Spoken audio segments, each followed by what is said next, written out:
This episode of Bulletproof Cash Flow is brought to you by Realty Dynamics. Learn how people like you can build substantial passive income while creating wealth for the long term through real estate investing. Visit rdyne.com. That's RDYNE.com. If they have to do a lot of volume, what do they want? They want easy, right? Because they have to stack up a bunch of deals. So, I used to do like one retail center, right? But if you have 10 tenants and they're at least 50 pages per lease and they're all different, right? It's not like multifamily, the standardized lease, they're all crafted by different attorneys. Well, with all the due diligence reports, I'm going to look through 1,000 pages of something. So what I learned a long time ago is I could do 10 Starbucks deals with one lease to review in the same time span as one retail center, So if a Starbucks is selling for $3 million and I'm making, 2.5% per deal, where I got a retail center where it's like $4 or $5 million where I'm getting 3%, I'll make $150,000 on it. But I have to go deep where it's taking up a lot of my time and I'm having to look at these cameras and reconciliation statements and just like, one tenant could have a problem during the lending process to close and then the lender wants impounds, all these things could happen. Working because you want to, not because you have to, is financial freedom. And we want to help you create that. Welcome to the Bulletproof Cash Flow Show. We're going to teach you how to achieve lifetime financial freedom through real estate investment. Your host is a multifamily syndicator and property developer. He's done deals reaching into the hundreds of millions of dollars. You'll hear from experts in all aspects of real estate investment, finance, development, and management. Everything you need is right here. This is the Bulletproof Cash Flow Show. And this is your host, Augustino Pintus. Hey everyone, it's Augustino. Single-tenant and multi-tenant net lease properties are nothing new. However, I will say that since many of the other asset classes like multifamily and self-storage and development, they've caught a lot of attention, net lease is still a space that may make sense for your overall investment strategy once you understand the current trends in the real estate market. Now, our next guest specializes in triple net leases, both single-tenant and multi-tenant. Now, he has experience in commercial land development and large multifamily too. He's continuously thinking of new and exciting ways to improve his company for his team and his investor buyer clients. He is currently the principal broker at NNN Invest, a triple net invest. Now, with all that, I'd like to welcome Joel Owens to the show. Joel, buddy, thanks for coming on, man. Thanks for having me. It's going to be great. Now, guys, if I go Joel has to say, you can reach him via the contact page at nNNinvest.com. Okay, Joel, tell the listeners a little bit about your background and how you got started in all this. Yeah, so I've been in real estate for about 18 years. I started working out with commercial retail developers on land assemblage, large land assemblage projects. And then after that, in the last downturn, where you could buy existing buildings cheaper than it cost to build on the last economic cycle downturn, then what I did is I went into large multifamily buildings, doing those. And then I was still doing retail. And then over the last decade, I've just done nothing but 99% of my business is just retail, single tenant, multi-tenant, at least. Good. Maybe so. Let's get into the different types of assets. I mean, there's triple net. I think that's probably the most common term. But we were talking in the green room a bit ago, and people often get that term mixed up, including the brokers. Double net, ground lease, all these different asset types. What are the differences? What should people be really concerning themselves with when they hear net lease? So it's real important that, often these offering memorandums or flyers, they're done by either virtual assistants or they're done by junior agents or grunts in the office. And they oftentimes have errors or omissions on them. Sometimes even the sellers selling these properties don't even know what's in their lease. I've had that happen before where they said a tenant doesn't have to disclose sales, and I showed them the page where they do, and they didn't even know. So it's when you'll see something used all the time is, absolute triple net. But then when you dig into the lease, you find out that that's not the case. Absolute triple net is where the tenant pays for the insurance, the property taxes, the maintenance to the building. You don't do anything. It's like owning a stock, but real estate with tax benefits. You just collect that mailbox money every month. Now, below that is a double net lease. All of those aren't created equal. So some of them you might just have where you're responsible for the roof, but typically there's a 15 to 20-year roof that's put on these properties when they're brand new, and that warranty goes to the buyer. So you'll get that warranty and take over that warranty. So there's really not anything to do. Maybe with a new roof, every couple of years, there might be a seam or something that a roofer has to go out and repair or something like that. But you have a roof warranty that typically covers all that. And the structure, usually when you're buying a property, the inspection will usually catch any kind of deficiencies when it was built new or an existing building, and you can get a credit from a seller or ask them to make those repairs. Sometimes, per the lease, there's items that show up in an inspection report that's the tenant's responsibility to fix. And oftentimes the tenant doesn't even know they need to fix it. So they'll typically have a facilities manager that's over so many hundred stores for an investment grade tenant.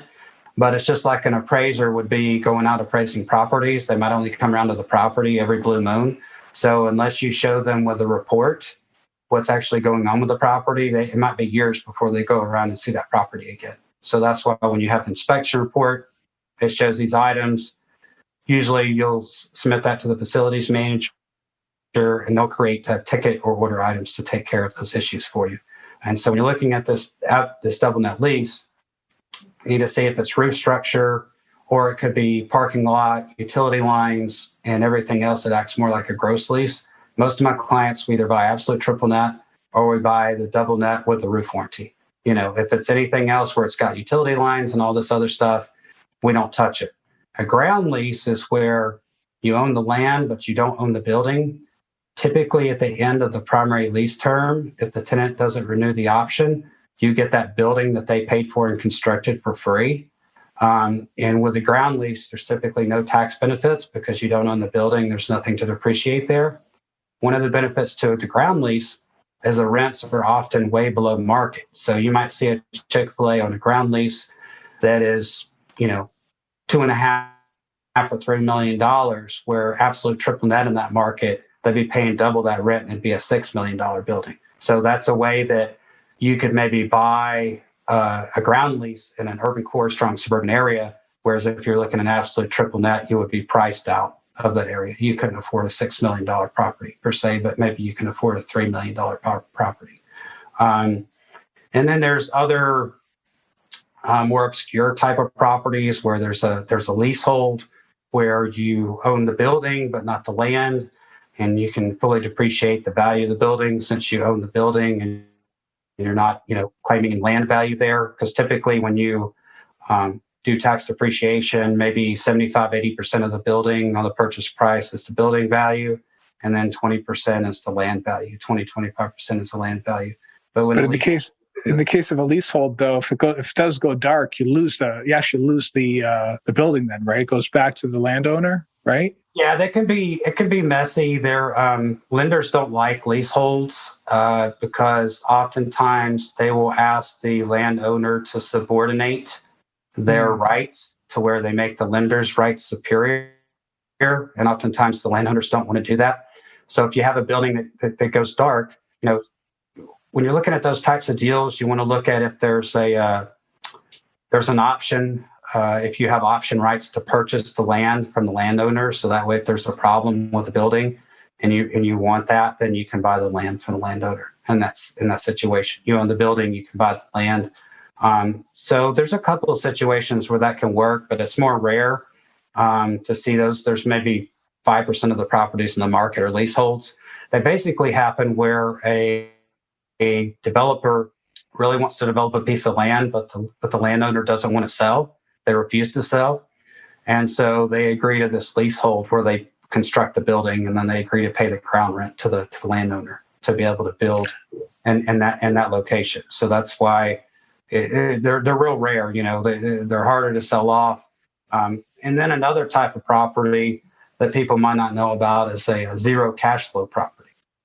So there's a special section, IRS section, with a special type of loan that allows a zero cash flow property. Say, for example, you have a 1031 exchange where you're selling a property and you're 1031 exchanging to another property.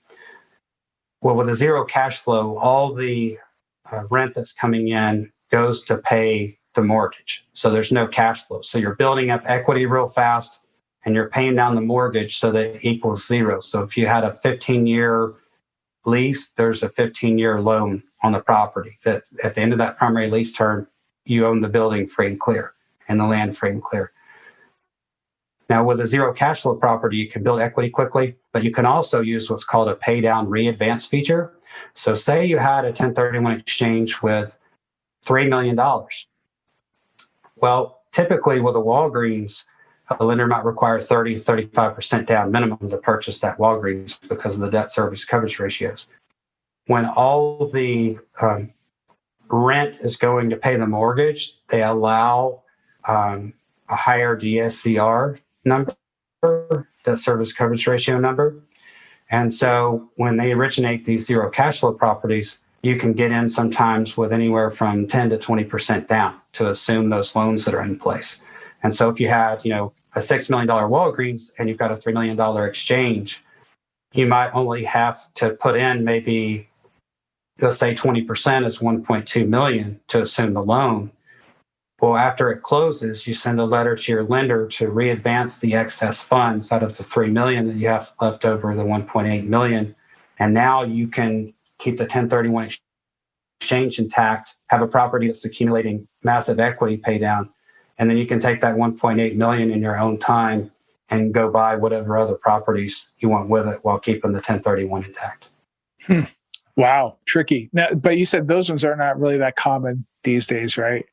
There's maybe about 20% of them on the market. When you do those, there's a specific commercial retail attorney that specializes in zero cash flow properties, because when you're doing this paperwork, things have to be done in a certain way so that they're conducted properly.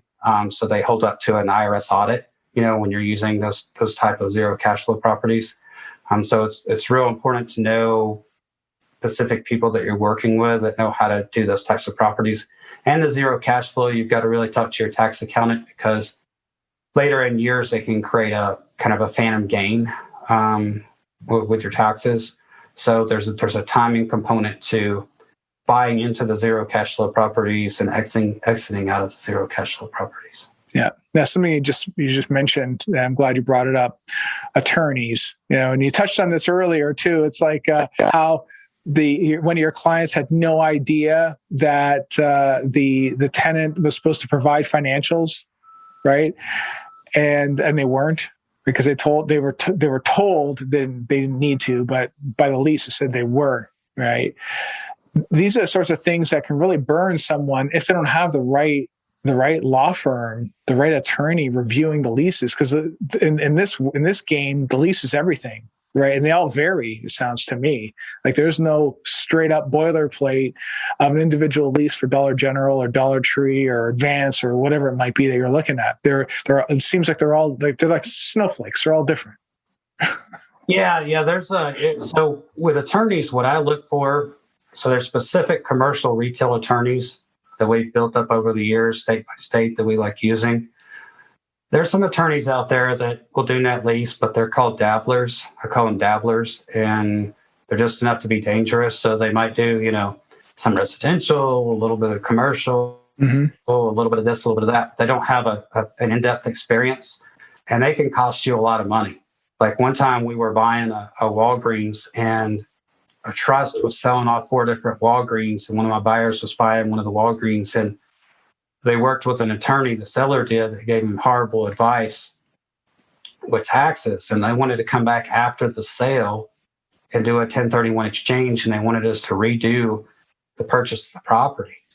And we said, we're not going to do that. And even if you wanted to redo the sale, the only time that can go through sometimes is if someone was supposed to sign some documents, there was a partial owner that didn't sign the documents when it was closed, then maybe, but some states don't even allow you to redo an exchange, or do an exchange or redo a sale. So we told them, you're just out of luck, and so they, by having the wrong attorney, I mean, I probably lost like $1 million, getting the wrong kind. And I was a dabbler. The other kind of attorneys I don't like are, I ask them if they're a litigation attorney.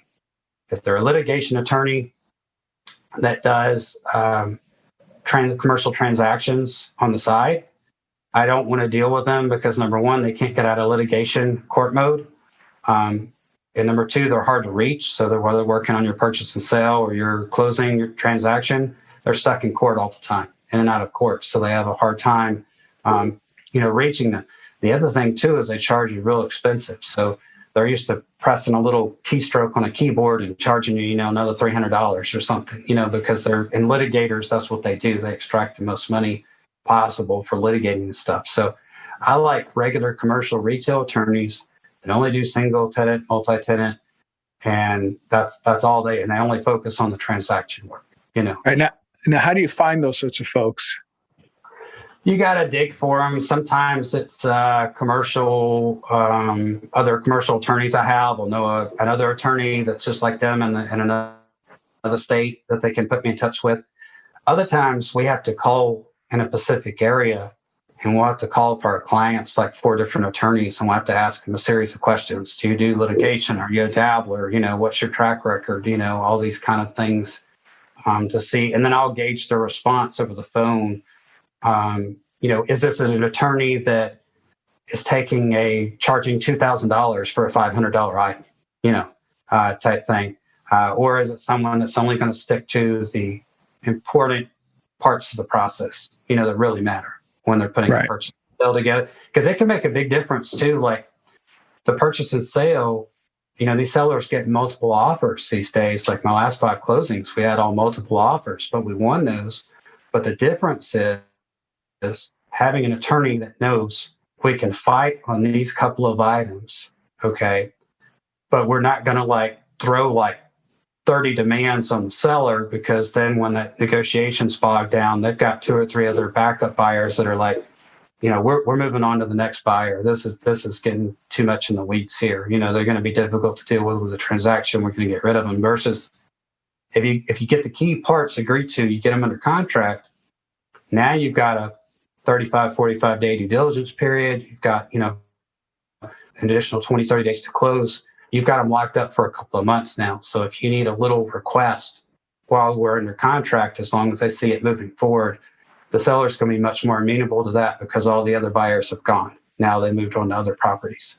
So there's a process and a nuanced way of doing this to get your offer accepted, and weed out the other buyers, when you're doing this type of thing. And every PSA is different with a triple net lease. So they'll take a Word document and then they'll make red line changes back and forth to the Word document between the 2 commercial retail attorneys. And that process can be as quick as a week or as long as 3 weeks for something like that, just to get under purchase and sale agreement. And then once you get under agreement, the best triple net lenders right now, typically they would close in as soon as 45 days, but the best ones with the best rates, all the buyers who want to use them, so they're taking about 60 days now just because of the volume of loans that, the lenders that are 30 or 40 basis points higher that, no one wants to use them. They can close it in 45 days, but the rates are higher. So no one wants to use them for business, Well, I think the common theme here, whether it's multifamily or self-storage or whatever it is, if you're easy to work with, and you lock up the deal, getting additional changes or getting a small requests are going to be way easier to do than if you're difficult right from day one. Nobody wants to deal with that. That's 100% true. I mean, that's something I often tell my students. You have to be super easy to deal with when you're walking into a deal. You have to be. You have to be. You can't be flaky too. I call them. I mean, I know I probably shouldn't call them this, but I have a name for them. I call them flakes, flaky buyers. Yeah. That's what they are, and I know when people contact me, if they say a bunch of different things like, I'm just looking for my parents, or I'm working with some group I've never bought with before, and they're an unknown commodity, or I'm looking at, I'm looking at 3 different asset classes right now or something, all these kind of things I've heard. They don't stand a chance going to buy a triple net property because the listing broker or the developer is going to ask me, are you working with them exclusively with a written agreement? Have you looked at their financials? Do you know that they have the ability to purchase this property? If they're doing a 1031, is retail number 3 in their list ahead of mobile home parks, multifamily, or buying single family houses, and they're just backfilling a slot? All these questions they'll hit you with, like 10 or more questions, because they don't want to spend an ounce of time responding to your offer. It's just going to be a waste of time, versus the other buyers that are offering are like, I only want triple net. I'm laser focused on it. I'm working with one broker. I have an agreement. I have a plan in place. I've been pre-qualified with a capital markets commercial mortgage broker. I've got everything ready to go. All we got to do is get agreed to a price and the due diligence timelines and go under contract. That's it. Yeah. Now, something you mentioned a second ago with regard to due diligence and time to close, they seem a little bit longer than what I've been hearing in the market. Typically, people are looking for 30-day due diligence, 30-day to close. Now, I guess in the world of multifamily anyway, those sorts of deals, they're still able to be done, but lenders have been largely bogged down due to refis and other things that are really crushing their resources at this point. But is that still realistic on the net lease stuff? Is it still 30-30? Is that the expectation these days?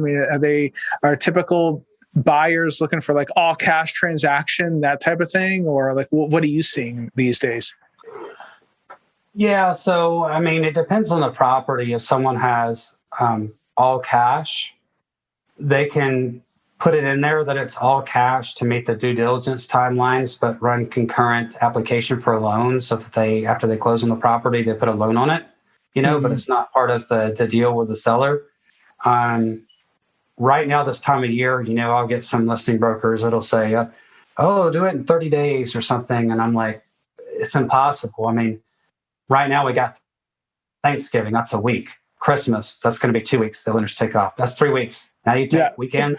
You take the weekend days out, that's a month. That's gone for the year now. So, really the deals that I'm putting under contract now, they're not going to close till January next year. Yeah. And what I do is I ask these triple net sellers, a lot of it depends on what kind of documents they have. So if they just developed a property and they have a clean phase 1, environmental phase 1, if it's within like the last 6 to 12 months and it was a clean phase 1 and there's been no other development around there that would be considered like industrial properties or, car washes or anything that could, contaminate them, then the lenders are usually fine using that phase 1. If there was an Alta level 1 survey that was completed recently, we can oftentimes just do a quick update to that. But if the developer was cheap and did sometimes they'll do a basic land survey or something, to save money, and it doesn't have the building, it doesn't have anything on there, and for title work, it's not going to be acceptable. So some surveyors right now are taking like 40 days. They're backed up to do a survey now where they used to do it in 2 to 3 weeks. So I tell sellers now with our offers, we need 45 days due diligence, and 30 days to close now on these triple net deals. It's impossible to do 30 days. If they have the survey that's acceptable in the phase 1, and all we got to do is get a building inspection by an engineer out there, and we got to get the appraisal, or we could fast track the appraisal where it comes back in 10 days instead of 21 days, then yes, you could probably hit that 30-day guideline. Now, you're not going to get committee loan approval in 30 days typically, because they're backed up processing loans. So if they hit you with the 30-day due diligence, then we'll put in 45 days for the finance contingency. So we get full committee approval before the finance contingency runs out. Or they can just skip all that. And if they just give us enough days to where we can get the committee approval and get all our due diligence done, we can just have one provision. because before the 45 days ends, we'll have all our due diligence completed. We'll have our loan committee approval, and all we'll be waiting then is the stop on SNDA to come back. Right. And these are the things that it sounds to me like sellers are getting a little more understanding about it. Like, it sounds like anyway, considering where we are right now. Usually they'll put a provision in there. If they agree to the longer timeline, they'll put a provision in there that buyers who make loan application within 3 days of going under purchase and sale agreement and provide evidence of saying their capital markets mortgage broker to the seller that they did that. So as long as you're demonstrating that you're like not dragging your feet and then you're moving forward, then they'll give you the longer timeline. What they don't want is to give some general due diligence with no provisions or requirements to that buyer, and the buyer's like doesn't know what they're doing and they're screwing around, and they're using some capital markets broker that hasn't closed anything before, and they find out the rate they were quoted is different on a retrade, and now they're coming back to the seller for more time. That's another thing. Even if they make loan application, a lot of these buyers, these capital markets mortgage brokers, a lot of them move around from company to company, just like the real estate agents do, and a lot of them, they'll promise you the world. And then when it gets to the committee, they'll retrade the deal on what they told you it was going to be. And by then you've spent tens of thousands of dollars in reports and attorney's fees and going under contract and all this stuff. So the capital markets mortgage guys I closed dozens and dozens and dozens of deals with them. They've been in banking like 40 years, went out and started their own capital markets companies. And they do hundreds of millions of dollars with these different lenders, credit unions and stuff, with these specific departments. And they know the presidents of the banks. And when they give a soft quote, they tell you it's going to be this. That's what it's going to be, because they don't want to lose that business. If you're Joe Schmo buyer calling a bank where it's easy to manipulate you and screw you over, you're nothing to them. You're just like one loan. You might be buying one triple net property, and then you have to wait 5 years before you save up enough money to buy another loan. So to them, you're nothing. It's easy to retrade you, but if you're a capital markets broker that does $100, $200 million a year business, they don't want to burn that bridge. If anything, they'll give you a favor every once in a while, on a rate or something, another exception that they need to get the loan closed. So I always tell people, your chain is only as strong as the weakest link. So like I have a whole system, I have capital markets mortgage brokers, I have 1031 exchange companies, I have my on and off market database I built up over 18 years. If they want to do own a retail center, I have a property management companies, that I've worked with before. So they don't have to reinvent the wheel. I have all these pieces in place. If someone tells me they want to use their own lender, I'm going to call them and I'm going to ask a ton of qualifying questions, because the listing brokers will accept an offer from me because they get surety of close, and they don't want to look bad to that developer or that seller to get egg on their face when a deal falls apart and costs that developer time and money. They'll just go give more listings to another brokerage, to take if the deal falls out. And that's how they make their money. They have to do volume to make money, as I mentioned before. So it's very critical with the surety of close.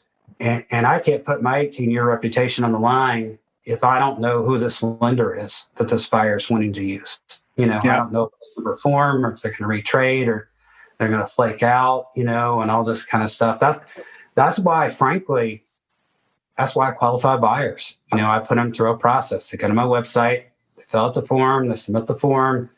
I see their, net worth, their liquidity, all these things. They got to be willing to sign the agreement, and then we'll hop in a call to talk, and if they want to work with me, I work exclusively with them. They work exclusively with me. And then I can give that surety of close when we get our offer accepted to these other brokers. And that's how I win out the deals, because a lot of these buyers try to look on their own, and then they contact me and they're like, man, I saw this property and it looked pretty good, but it's already under contract. It's gone, Well, what the listing brokers do, they'll leave something out there as bait to these buyers, right? So they'll put a DaVita out there that's been out there, 15-year lease, some awesome location in Florida or something. And it goes on, they've sold it pre-market to someone like me or somebody else, but then they blast it out there like it's on the market or something. And then they'll build their buyers list, and then they'll try to turn them around and say, well, that DaVita's gone, which they knew that was their diamond, their cherry that they had to sell. And now they're going to sell them all the junk. I've got this Popeyes franchisee in Elkhurst, Oklahoma or something, a piece of crap, I've seen that. Property. You should buy it, and they're just building buyers list, and they're having the junior agents, the grunts, go through these buyers to see if they can sell them on any piece of crap. Because the people at my level, they're senior directors on listing firm. They're having meetings with pension funds and REITs to take big portfolios. They're having all their grunts do the other stuff. They're not talking to buyers. They don't want to talk to a buyer. Another thing is they think that brokers want to double in listings. Like, well, I'll just go to the listing broker. He'll probably want to double in that deal. Why do I need a buyer broker? Well, they don't want to deal with you. If you're a buyer that hasn't bought triple net before, you're not like a big REIT with your own internal legal department and attorneys, and they can just hand it off and check back 3 or 4 weeks later if it closed. You're someone that's going to be asking that listing broker a ton of questions. How do I do this? How do I do that? I've never done this before. All this kind of stuff. And they're like, man, I don't want to deal with that, because in the time it took them to double in that one property, they could stick to their business model of only staying on the seller side, and they could close like 8 or 9 other deals. So that's right. They double in one deal and they make, $120,000 instead of 60, or they close 8 of these other deals just doing the seller side and they make $600,000 in the same time period. Which one do they want to do? Right. So that's why they don't care to double in them. They got their business model. I have my business model. They know I handle everything on my end, and that's why they like working with me. That's right. And it's always a good idea to work with a broker anyway. I mean, that's what we do. We don't send out mailers. We don't send out any type of kooky methodologies to try to get our hands on properties on the multifamily side, or even on the development side for that matter. We work through a specific network of folks that are connected to the deal, right? So it sounds to me like the net lease is no different. Having someone on your team to source the active assets out there that are going to be the deals that you want are going to be they're going to be behind a broker, right? Is what it sounds like. Yeah, and you have to commit to the timeline too. Like, owning triple net is easy, but there's a lot of work like I'll tell a doctor, if I have a doctor client, you're going to have to put in so many hours a week to get this to closing. From the loan documents to negotiating the purchase and sale to setting the initial LOI to, me finding the property and saying, what do you think of this? And we discuss it and we put in the LOI. You're going to have to spend time to do this stuff. It's not just going to happen, on its own. Right. And, it's just that the listing broker is just a surety of close. That's the thing where they just, buyers often think, or even brokers, it's one deal. Well, what's the big deal about that, right? But that listing broker could lose like a ton of business from that developer, because they got 5 other companies saying, we want to list your stuff, to sell. Or on my end, if they're bringing me off-market stuff, and it closes, and it's an easy process, they're going to want to keep bringing me off-market stuff. So I have that pipeline for my clients, for my buyers that work with me exclusively. If I get some flake buyer that doesn't want to buy something or flakes out in the middle of it, well, then that's a mark against me. No matter if I've been in the business 30 years, that's a mark against me. And if those start stacking up too much, then I don't get the calls anymore, the callbacks for the properties. So for me, it's the same in anything else for that matter. And the same thing in multifamily. Once you're a known performer, the deals start coming to you, right? And as a matter of fact, just today I was talking to a broker friend of mine on the multifamily side, and some multifamily guy out of state submits an LOI on an asset that we're trying to sell right now, small asset, and broker calls him up and says, "So, like, when are you going to tour the property?" He goes, "Oh, I'm not really sure. I'm not really sure when I'm going to tour the property. I don't know." It's just kind of like flaky, right? And and he wouldn't even said anything to me if I hadn't asked about this guy, right? Because he knows better, right? He's an experienced broker that knows like this guy's clearly not going to be a buyer of this asset. You know how you handle one of those buyers to get them to go away. You just say, "Okay, we'll put up $600,000 non-refundable right away to win this deal," and then you can just come see it when you want to see it. Right.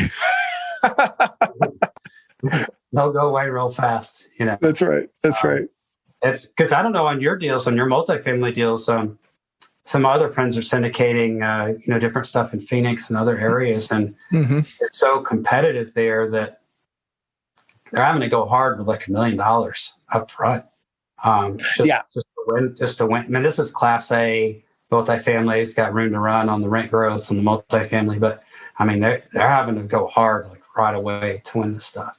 That varies by market. Here in Cleveland, we're not getting to that point just yet, but it's largely performers that are getting access to the deals, the larger deals anyway. So guys like me that we're known entities here in town. They know that when we commit to a deal, we always perform. And it's something. It's a theme that I have often said, even on our show, is that you never submit an LOI on a deal unless you intend on closing it. That's the only way you send in an LOI.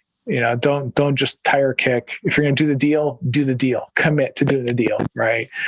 But you have to get into. I call it. You have to get in the mind of the broker.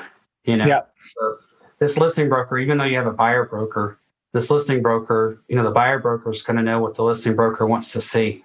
If they're working on those reduced splits, as I said, where they're not making much per deal, if they have to do a lot of volume, what do they want? They want easy, right? Because they have to stack up a bunch of deals. So, I used to do like one retail sitter, right? But if you have 10 tenants and at least 50 pages per lease, and they're all different, right? It's not like multifamily, the standardized lease, they're all crafted by different attorneys.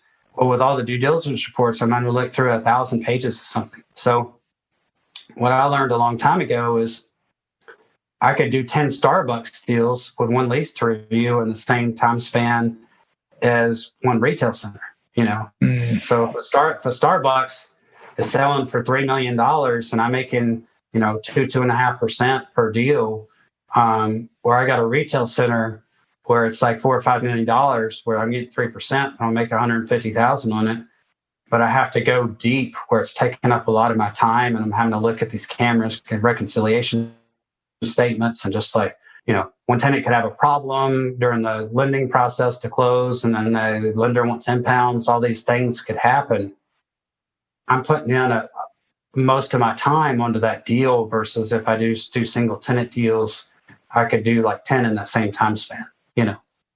So if they're making 120,000, I can make 60,000 times 10 Starbucks. I can make 600,000, and it's one lease to review. So I'll still do the retail centers, but it has to be the right situation. If someone comes to me, like I'll just go and tell people on the call, don't come to me with a $1.5 million center with mom and pop tenants where there's like 10 or 12 tenants, and I'm gonna have to look over thousands of pages to make 25,000. I don't do that anymore, that type of stuff. So that's more of the newer agents. I work on that. If you're buying a $6 million retail center where I'm going to make 6 figures for my time, then I'll put the time in for that, But on that other stuff, I'm not. It's too time intensive and the return's too low. Just like investors, brokers in the business a long time, they've gotten good with their business just like an investor has. So they have their ideal client, just like an investor has their ideal property they want to buy. The broker has their ideal client with certain attributes that they're looking for, and certain attributes they're not looking for. that they ran across over decades of time that they've shown to be flakes, time wasters, non-committal, put a lot of energy into something that never happens. So they want to go away from those people, So you got to learn like what the brokers are looking for just as much as the deal that you're looking for. And, people often get cheap on the commission, and they're stepping over dollars to save, pennies. Like, yeah. If a broker came to you with a multifamily deal, smoking multifamily deal, where they're like, man, I've got this like listing broker and they're trying to get more commission for me, but it's just like this big REIT, and they're cheap asses and they don't want to pay much, because they're a volume seller, if I show you this, off market thing, will you, pay me more? I mean, yes, I'd pay that broker all day long. Give them another 50,000. Who gives a crap? You're going to make millions. Right. They're going to bring you more property. Like if you're getting contacted by 5 people wanting to buy multifamily, and some of them being cheap asses, and they're like, no, I don't want to sign your agreement, or no, that's just brokers get paid too much money, or all this kind of stuff or whatever. And brokers are like, okay, trash can, bottom of the list. This guy's trying to like chop me off at the knees every time, or take the steak away and give me crumbs or something each time.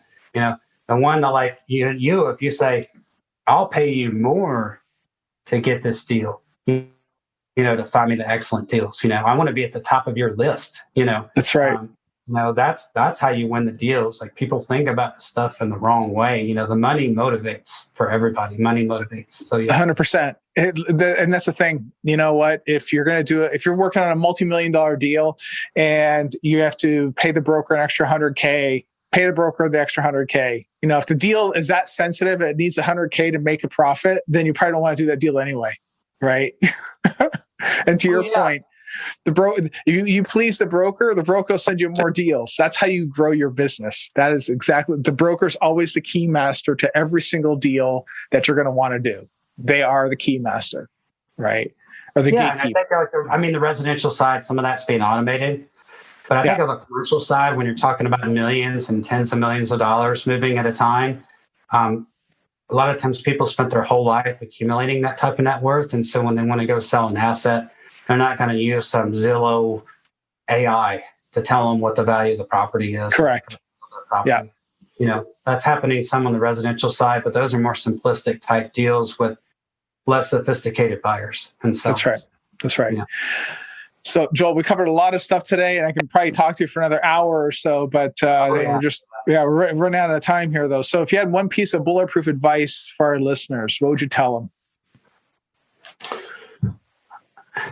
I would say don't reinvent the wheel. If you find someone that has all the pieces in place, that's been there and done that, and has the real world experience, and doesn't have ulterior motives, where if they're already a multimillionaire and they're already wealthy and they can just tell you what they think without a filter, I think that's the most important,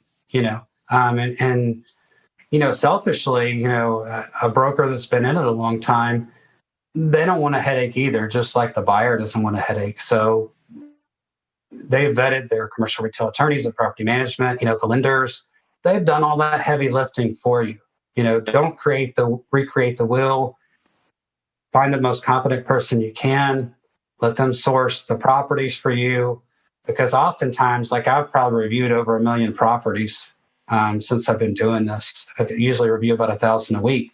So someone looking at triple net that might have read an article or something, maybe you're looking at 3 items with that property, whereas I'm looking at 100 items with that property that you might have even thought about. I'm looking at the sightlines of the property. Is it up on a hill? Is it down in a hole? If there's 40,000 cars a day going by, is there only 5,000 cars a day on your side? And there's a big meeting and there's 35,000 cars a day on the other side that could heavily affect value. Is your tenant type going to home side or going to work side for their business model where they drive their sales per square foot and their profitability? What are the junior anchors around the property? Is there maybe you're buying a Aspen Dental at a 5+ cap rate, but we position ourselves where we're right next to a Chick-fil-A or a Starbucks that's trading at a lower cap rate, but we have those diamond single tenant net lease tenants that are right next to our property that improve the dirt value of that property. Also, to have a Costco, Lowe's, Super Target behind it on that street frontage to where we're driving daily cross traffic to the site. Because if they go to Walmart, they go shopping, maybe they want to go right by your place because people are typically lazy. So it's just like a retail center. If there's a neighborhood street retail for single tenant or multi-tenant, where it's at, malls are dead pretty much. But, if you have a retail center where it's, the mom can take the kids to karate, drop them off. She can go to the nail salon next door, get her nails done, get mani-pedi, and then pick up the kids from karate and go to the in-unit pizza place, carry-out delivery pizza shop, all within the same strip center, 10 minutes from her house. And bam, got 3 things done at once. They're at home. They're saving that time. That's why the neighborhood street retail, they don't have 45 minutes to drive to a mall anymore. Everybody wants everything within about a 10-minute drive now. So, that's it. From being an investor myself and a broker and helping assemble commercial land assemblage, I have a 360-degree view of a property, or I call it dirt first, where the value of the property is the dirt, the land that it sits on first and foremost, above anything else.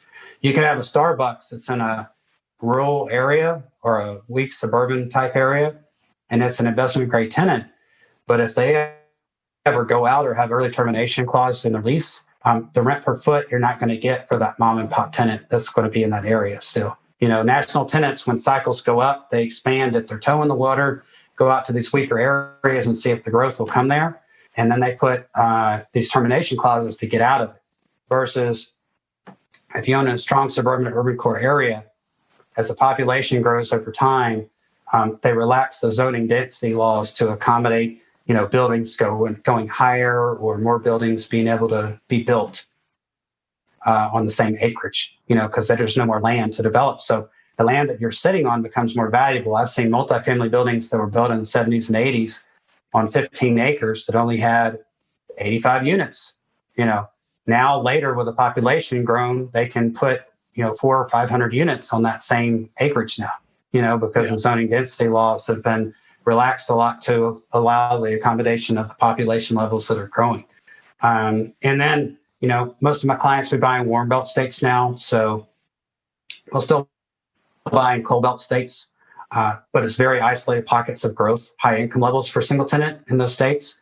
Most warm belt states are pro-business. About 75% of net migration is moving away from cold belt states, baby boomers. It's going to Florida, Georgia, Texas, Arizona, Nevada, and then also to what we call the tweener states, which is South Carolina, North Carolina, Tennessee.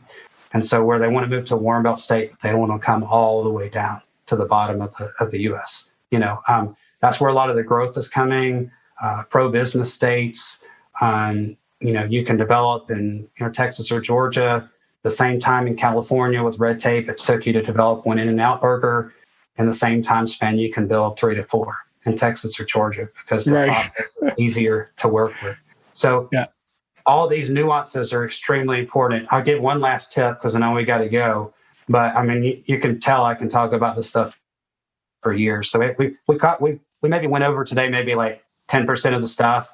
It's highly complex, but it's easy to own. Not all states are created equal. So I'll give you an example. Illinois has a pension and fund crisis. So you can have, for instance, a single tenant net lease property that would be a Starbucks in Illinois, and you could have one in Georgia. And you would think, well, these are about the same price point. They're equal. Well, no, they're not. Georgia is like 8 years running. It's one of the top states for tenants to open and expand business in. Our cost of living is cheaper than in Illinois. And in Illinois, because they're having the pension and fund crisis, they're raising their property taxes very high on the commercial property owners. So even if you had a Starbucks there, maybe the rent is $60,000 a year, but the property taxes are $50,000 a year. So even though Starbucks is paying those property taxes, that's a big hit to their business on their profitability, paying those high property taxes. Because even though they're paying it and I'm not the landlord, they're going to find any reason to try to reduce the rent on me, saying their business costs are too high, or they're going to try to shut it down and sublease that property and just try to make up 20 or 30% of that rent and just get out of that market because the taxes are so high. Whereas in Georgia, I sold a brand new retail center here. Property taxes were $34,000. I sold one in no income tax state, Texas. Property taxes, $5 million center was $54,000. Same center in Illinois was $110,000 in property taxes for the same size center. And what that does is it kills your mom and pop and your regional tenants because they're CAM above their base rent, which includes property management, property taxes. They're having to eat that. So they might be paying like $10 a foot on top of their base rent for that all-in CAM versus in a warm belt state, that CAM might be $5 a foot. Yeah. I mean, and that's the thing. I mean, there's that whole mentality around, well, the tenant's paying the taxes anyway. They're paying the insurance too, whatever the case may be. But yeah, someone's paying it. And if they're stuck paying the bill, chances of them bouncing out of that lease when it expires becomes very, very high, especially in those blue states. Those are the ones that have the higher taxes. It's no surprise that kind of stuff happens. So, and they go dark. They go dark. They take a lot longer to replace. If the net migration is moving away, these tenants that want to expand, like if say a spot goes dark in Georgia just because it was a bad operator, could have been a bad operator, location could have been good. There's a list of tenants, lots of tenants that want to expand in this market because it's growing like crazy. It's a friendly, business friendly state. Whereas if you had the same building in some coal belt state where the population is moving away and the old people that are still left there are dying, those businesses don't want to expand in those states. No, they don't. The building can sit there for years, so that's why you've got to get with someone that knows what they're doing, that like breathes this, eats it, sleeps it, that they know every nook and cranny. Because, unless you're a big fund, if you're a high net worth investor, it took you a while to save up $1 million or $2 million for a down payment. That's your family's nest egg. It could be your legacy. You don't want to go to some broker that's just trying to sell you some deal so they can keep their lights on next week, because they haven't built any, net worth and they're in some crappy split. You want to use someone that can tell you what they really think about something, and they don't have to sell you something, and to protect that money that you're investing so that you have a high success rate going forward, and you can build on that to buy more properties and grow your net worth over time. Yeah, that's right. So that's why working with a broker, working with a good syndicator, all becomes very, very important. Becomes very important. All right. Well, guys, if you want to reach out to Joel, reach out to him via his website at nnninvest.com. Hope you got some insight on net lease and single-tenant net lease properties. And we're going to go into maybe a multi-tenant net lease when we'll do a separate show on that one as well, just because there's so much information when it comes to these types of asset classes. They're very, very exciting. Anyway, thanks for tuning in, and I'll see you next episode. Take care. You've been listening to the Bulletproof Cash Flow Show. We hope you've enjoyed the show. We know we had fun. Make sure to visit our Apple Podcast page and leave us a 5-star review. We hope you've gotten some useful and practical information from the show. For real estate coaching, events, and resources, hit up bulletproofcashflow.com. Till next time.